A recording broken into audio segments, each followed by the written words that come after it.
বাসায় কেউ আছেন? আল্লাহর নামে কিছু খয়রাত দিবেন। দান অবশ্যই করব, তার আগে একটা প্রশ্নের উত্তর দেন। 1 কোটি টাকা পাইলে আপনি কি করবেন? আমি যদি 1 কোটি টাকা পাই, 4 রাস্তার মোড়ে আল্লাহর নামে একটা মসজিদ দেব। বাহ, শুনে মনটা ভরে গেল। সেই মসজিদের সামনে একাই খয়রাত করব। কই গো, বলছি আমাকে একটা ঘুড়ি এনে দিয়ে তো উড়াবো। আরে তুমি আমার ঘুড়ি উড়াতে জানো নাকি? তোমাকে বিয়ে করার পর তোমার ঘুম উড়িয়ে দিলাম, আর ঘুড়ি কি জিনিস? বেশি মোবাইল চালিও না, বুঝলে? তাহলে আজকে তুমি ঠিক করো না, মোবাইল চালাবো নাকি মুখ চালাবো? মোবাইল চালা। কই গো, বলছি ওঠো, চা চাপাবো। চাপা না, আমি কি সসপ্যানে শুয়ে আছি নাকি? সব সম্পর্ক রক্তর হয় না। কিছু সম্পর্ক রক্ত চোষারও হয়।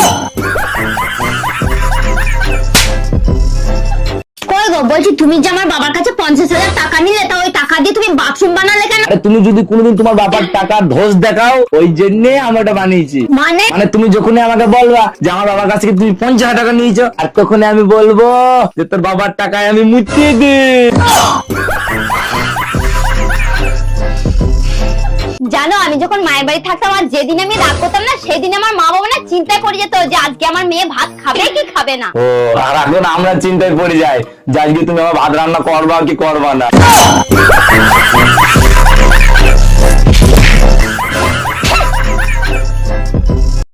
কই গো, বলছি আমি যদি মরে যাই তাহলে তুমি আমার জন্য কি করবে? আরে আমি তো জমি কিনেই রেখেছি, তুমি মরে গেলে আমি তাজমহল বানাবো। হাট, আমার তো বিশ্বাসই হয় না। তুমি এখন মরেই তো দেখো।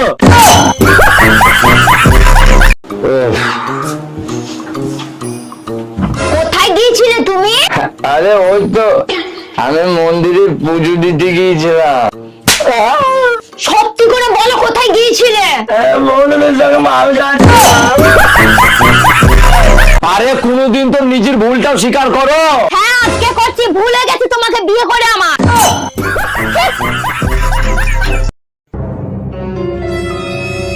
এই শুনছো? কে? কালকে আমার মা আসবে। ও তাই নাকি? বাবাও আসছে? না। কেন? এলে খুব ভালো হতো, আমার রান্না বান্নায় লেগে দিত। কি? হ্যাঁ। দেখো, তোমাকে রোজ রোজ শাড়ি কিনে দেওয়ার পয়সা আমার কাছে আর নাই। তাহলে কেন বলেছিলে আমার ঘরের লোককে যে একটা কাপড়ে পাঠালেও চলবে? আমার ঘরের লোককে তো আমি এটাও বলেছিলাম, মেয়ে গরিব আর সাদা সিধে চাই, সেটা শুনেছে?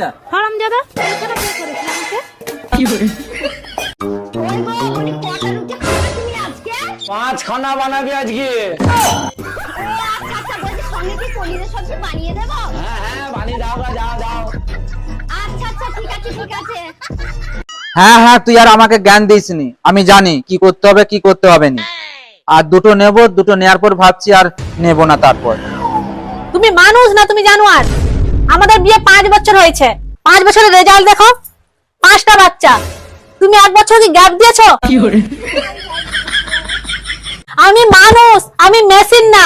তোমাকে হাত জোড় করে ক্ষমা চাইছি, তুমি আরেকটা বিয়ে করো, তুমি আরেকটা বিয়ে করো, তোমাকে আমি কিছু বলবো না।